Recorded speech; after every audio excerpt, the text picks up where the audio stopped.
I never thought I'd be tutoring the son of the man who signs my mother's paychecks. But that day in the library changed everything, for both of us. What happened next would transform not just his grades, but our lives forever. And the secret? It wasn't what anyone expected. Alexander Pierce III stared at the bright red F on his calculus exam, his third failing grade this month. The son of tech mogul Alexander Pierce Jr., whose net worth exceeded $8 billion, had everything money could buy, except the ability to pass his senior year. If he failed one more test, Princeton would rescind his acceptance, the acceptance his father had called in every favor to secure. What Alexander didn't know was that in less than 24 hours, he would discover a method that would not only save his academic career but would force him to question everything he thought he knew about privilege, intelligence, and what truly matters in life. The Pierce mansion sprawled across 5 acres in the most exclusive neighborhood in Boston. With 23 rooms, an indoor pool, and a garage housing cars worth more than most people's homes, it was a monument to excess. Alexander's bedroom alone was bigger than most apartments, with a custom gaming setup that professional streamers would envy and a walk-in closet filled with designer clothes, most still bearing tags. Maria Diaz had worked as the Pierce family's housekeeper for nearly 15 years. She arrived each morning at 6 a.m., long before the family woke, and left after dinner service at 8 p.m. The hours were long, but the pay was good enough to afford a small apartment in a decent neighborhood and to put her daughter, Lucia, through school. Lucia was brilliant, earning a full scholarship to the same prestigious private academy that Alexander attended, though their paths rarely crossed in those hallowed halls. Alexander tossed his failed exam into his custom leather backpack and slammed his locker shut. His friends, if you could call them that, were waiting for him in the parking lot, ready to skip the rest of the day to go racing their luxury cars along the coast. It would be the 4th time this month, but Alexander didn't care. What was the point of studying when he was already doomed to fail? "Mr. Pierce," a stern voice called from behind him. It was Dr. Harrington, the headmaster. "A word in my office, please." Alexander followed Dr. Harrington down the ornate hallway, past trophy cases filled with awards that seemed to mock him with each step. Inside the office, he was surprised to find his father sitting in one of the leather chairs, his expression unreadable. "Alexander," his father said, not bothering to stand. "Dr. Harrington has informed me of your academic situation." Alexander felt his stomach drop. His father continued, "I've made some calls. You have exactly 2 weeks to bring your grades up to passing, or Princeton will give your spot to someone else. And if that happens..." He let the threat hang in the air, unfinished but crystal clear. That evening, Alexander sat in his room, staring at textbooks that might as well have been written in hieroglyphics. The words swam before his eyes, meaningless symbols that refused to make sense no matter how long he stared. A soft knock at his door interrupted his frustration. "Dinner is ready, Mr. Alexander," Maria said, her voice gentle but formal as always. "I'm not hungry," he snapped, immediately regretting his tone. It wasn't Maria's fault he was failing. She nodded and began to close the door. "Wait," Alexander called.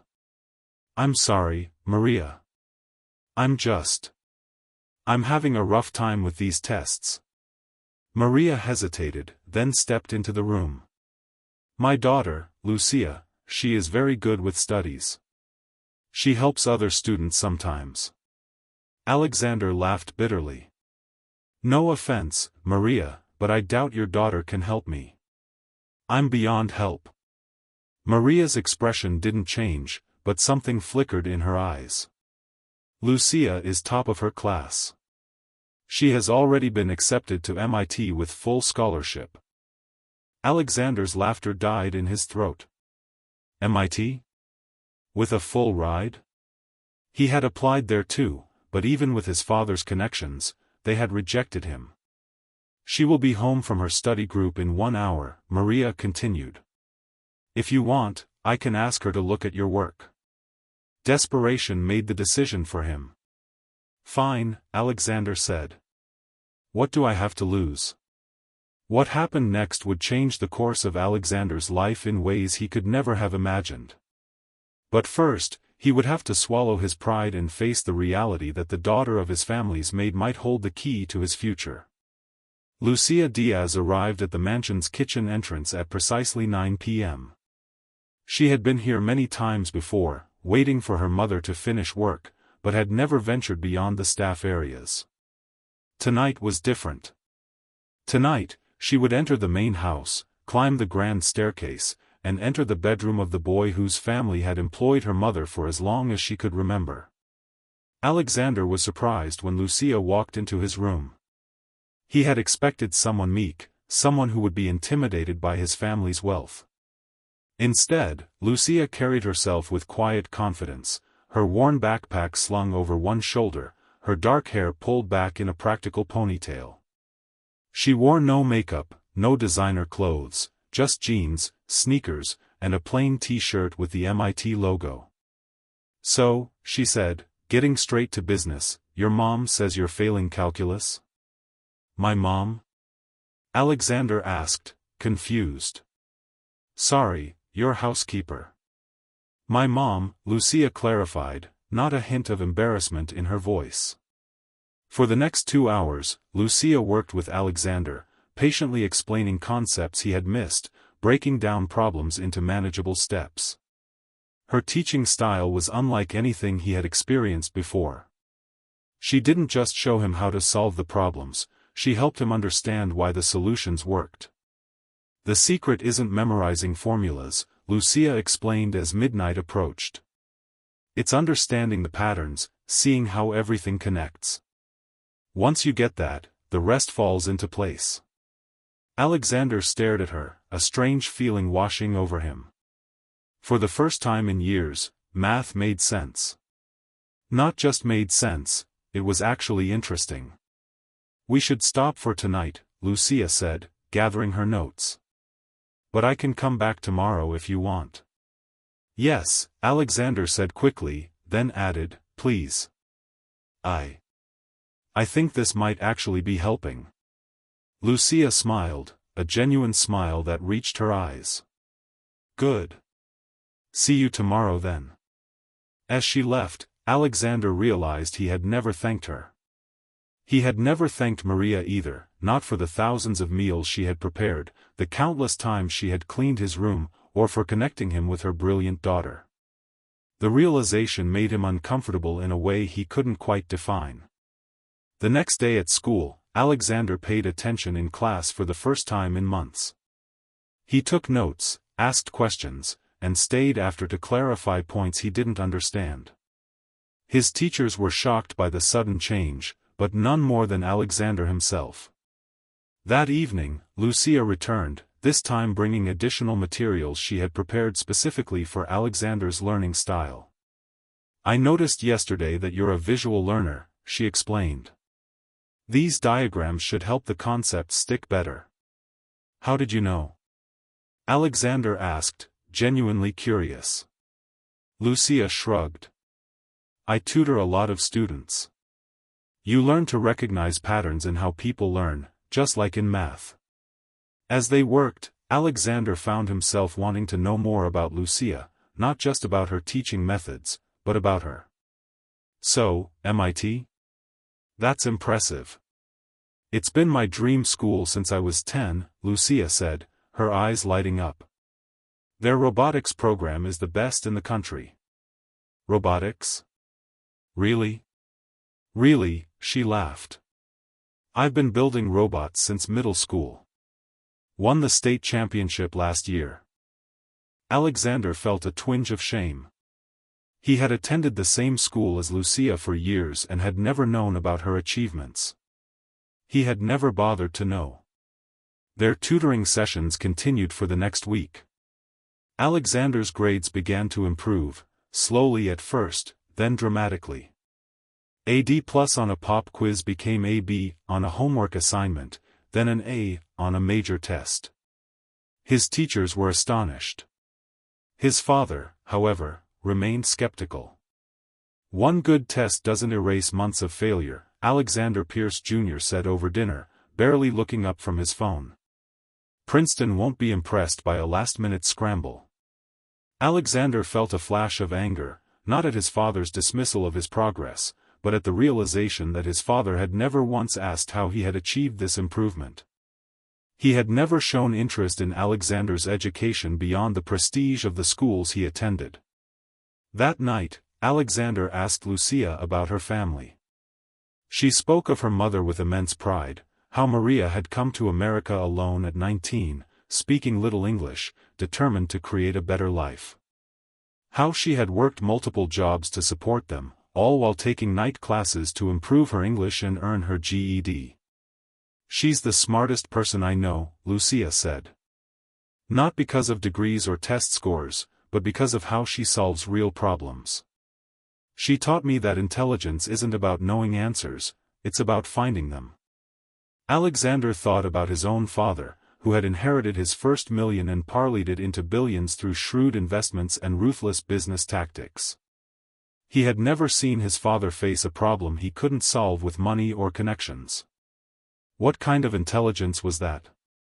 The night before Alexander's final calculus exam, the one that would determine whether he kept his Princeton acceptance, he and Lucia studied later than usual. As midnight approached, Alexander noticed Lucia stifling yawns. "You should go home," he said. "You've done enough. More than enough." Lucia shook her head. "We're not done with the integration techniques. You're still mixing up the methods. But you're exhausted. And don't you have your own exams to study for?" Lucia smiled tiredly. "I'm fine. This is important." "Why?" Alexander asked suddenly. "Why is this so important to you? Why are you helping me?" Lucia was quiet for a moment. "Because everyone deserves a chance to succeed. Because I know what it's like to feel lost in a subject. And because..." She hesitated, "because my mom asked me to. And I'd do anything for her." Alexander felt something shift inside him. For 2 weeks, he had been accepting Lucia's help without questioning her motives. He had been so focused on saving his own future that he hadn't considered what this meant for her, the hours spent tutoring him instead of preparing for her own future, the energy expended on his problems rather than her own goals. "I can't pay you," he blurted out. "I mean, I can, but that's not what I mean. I can't repay what you've done for me." Lucia looked confused. "I'm not doing this for payment, Alexander." "Then why? Really why? It can't just be because your mom asked." Lucia set down her pencil and looked at him directly. "When I first started at Westfield Academy, I was terrified. I was the scholarship kid, the outsider. Everyone knew it. I had one uniform while everyone else had closets full. I brought lunch from home while everyone else ordered from the cafeteria menu." She continued, "There was this girl, Charlotte Bennett. Her family owned half the buildings downtown. She noticed I was struggling in French class, not because I couldn't learn languages, but because everyone else had had private tutors since elementary school. She could have ignored me. Instead, she spent every lunch period for a semester helping me catch up." "I never knew Charlotte did that," Alexander said, surprised. "Charlotte ran in the same social circles as him." "Why would you?" "It wasn't something she bragged about," Lucia said. "When I asked her why she helped me, she said someone had done the same for her once, in a different way. She said the only repayment she wanted was for me to pass it on someday." Lucia smiled. "So that's what I'm doing. Passing it on." The next day, Alexander took his calculus final. As he worked through the problems, he heard Lucia's voice in his head, guiding him through the steps, reminding him to look for the patterns, to understand the connections. When he turned in his exam, he felt a confidence he had never experienced before, not the entitled confidence of wealth and privilege, but the earned confidence of genuine understanding. 3 days later, his teacher handed back the graded finals. Alexander stared at the A at the top of his paper, hardly believing it was real. Around him, his classmates whispered in disbelief. Alexander Pierce, getting an A in calculus?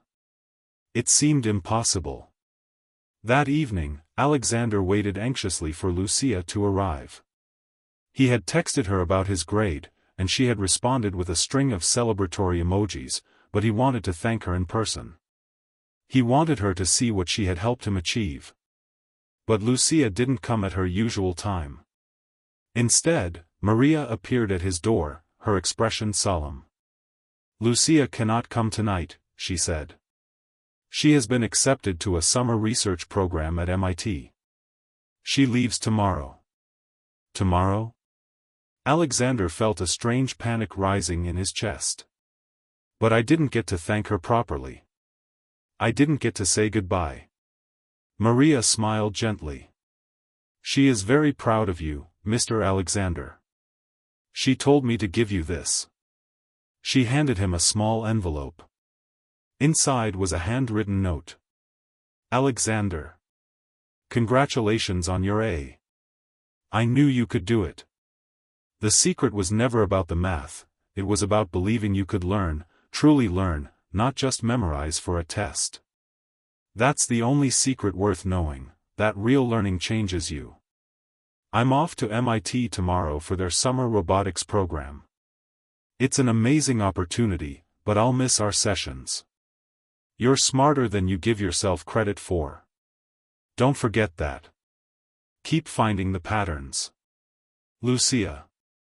P.S. The real test isn't calculus. It's what you do with what you've learned." Alexander read the note 3 times, a lump forming in his throat. He looked up at Maria, who was waiting patiently by the door.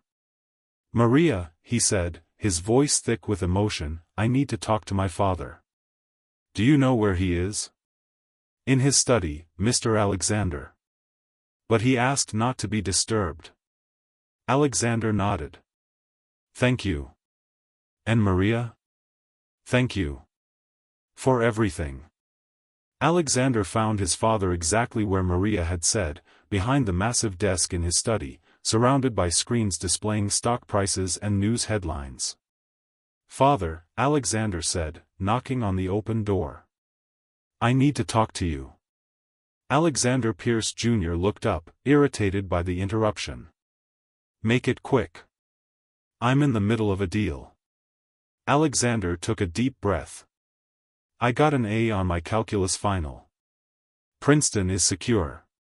His father nodded, already looking back at his screens. "Good. That's what I expected.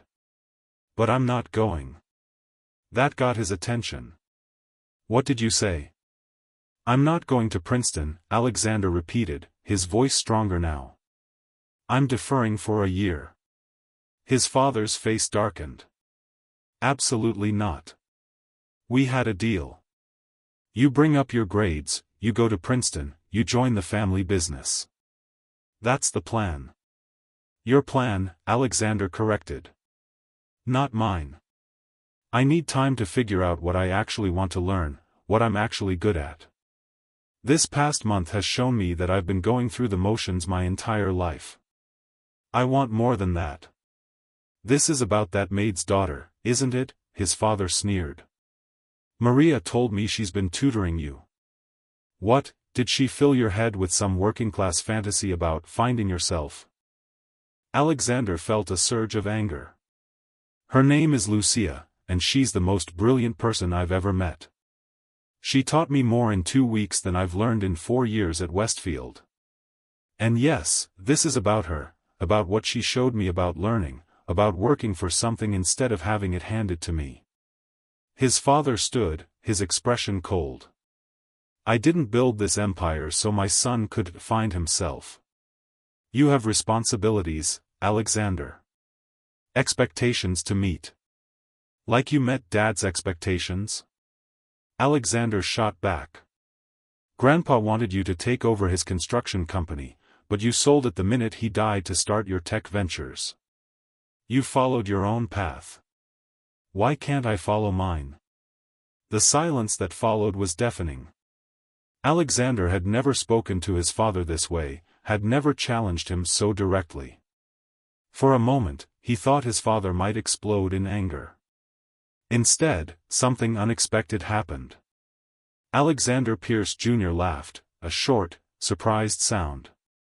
"You've never stood up to me before," he said, studying his son with new eyes. "Maybe there's hope for you yet. So you'll support my decision?" Alexander asked, hardly daring to believe it. "I didn't say that," his father replied.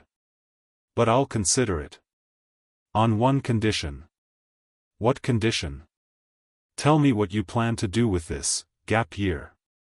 Alexander hadn't planned this far ahead, but as he stood there, an idea formed, an idea inspired by Lucia's note. "I want to start a tutoring program," he said. "For students who can't afford private tutors but have the potential to excel. I want to use what I've learned from Lucia to help others the way she helped me." His father leaned back in his chair, his expression unreadable. "A tutoring program? That's your grand plan?" "Not just any tutoring program," Alexander continued, his confidence growing with each word. "One that pairs high-achieving students from privileged backgrounds with talented students who lack resources. Both sides learn from each other. Both sides grow." "And how exactly does this prepare you for running Pierce Technologies?" his father challenged. Alexander met his father's gaze steadily. "It teaches me what you've always said is essential in business: how to recognize untapped potential. How to develop talent. How to create value where others see nothing." For the first time in years, Alexander saw something like respect in his father's eyes. "You've changed," his father said finally. "This girl, Lucia, she did more than teach you calculus. She taught me to see patterns," Alexander said. "In math and in life."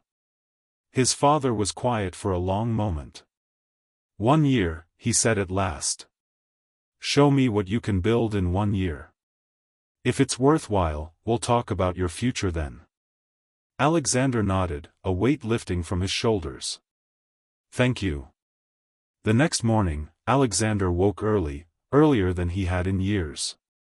He had a plan to execute, and the first step was catching Lucia before she left for MIT. He found Maria in the kitchen, preparing breakfast. "Maria, what time is Lucia's flight?" he asked breathlessly. Maria looked surprised to see him up so early. 11 o'clock, Mr. Alexander. She is packing now. Would it be okay if I drove her to the airport? I need to talk to her about something important." Maria studied him carefully, then nodded. "I will call her."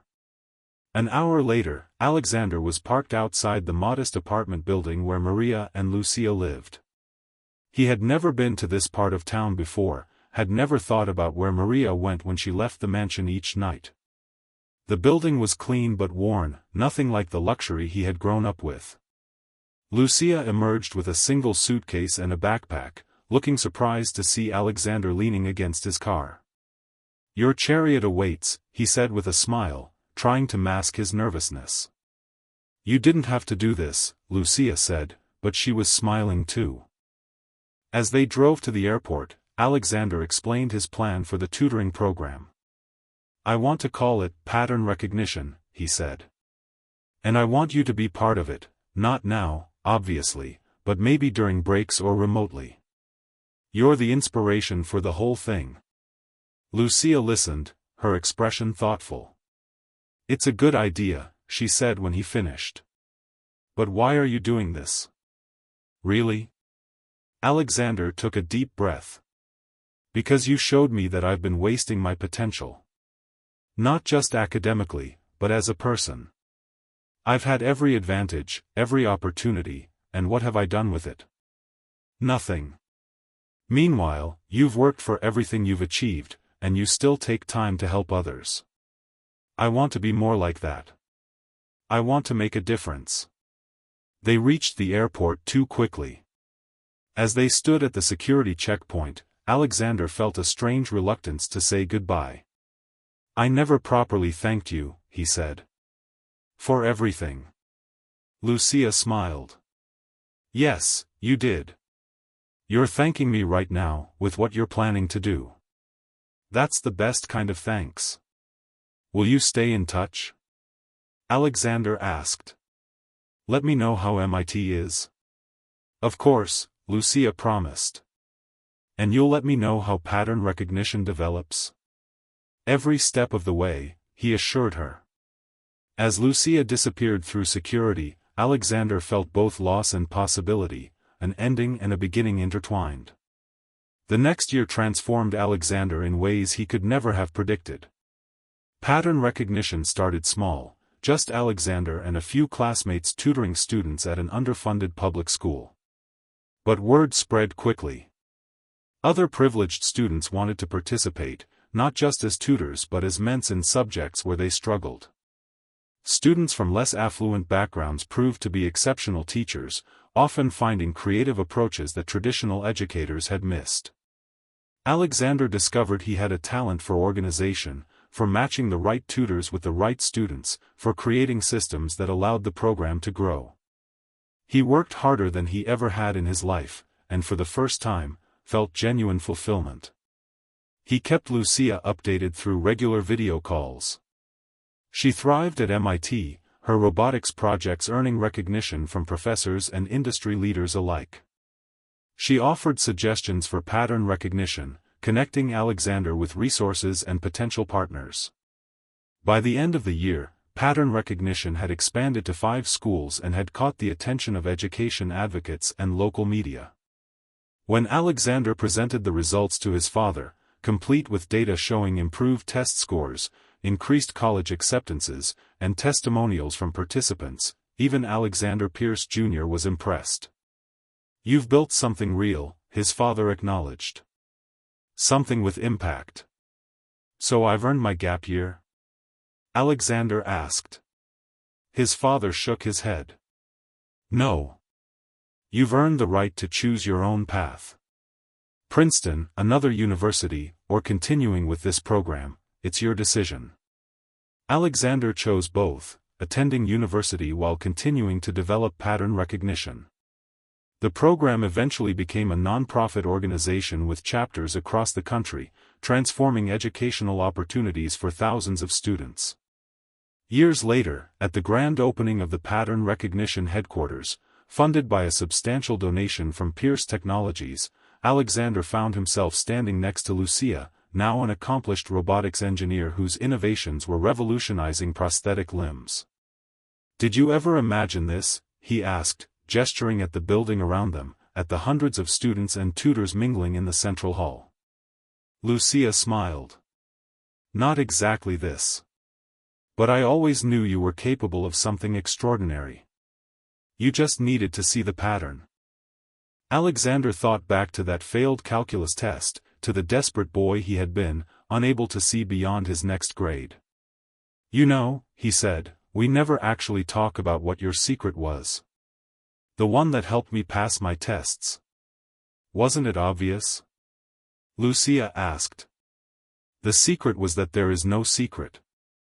Just hard work, the right guidance, and believing you can learn anything if you approach it the right way." Alexander laughed. "That's 3 secrets, technically." "Fine," Lucia conceded with a grin. "The real secret was seeing your own potential through someone else's eyes. Sometimes we need others to believe in us before we can believe in ourselves."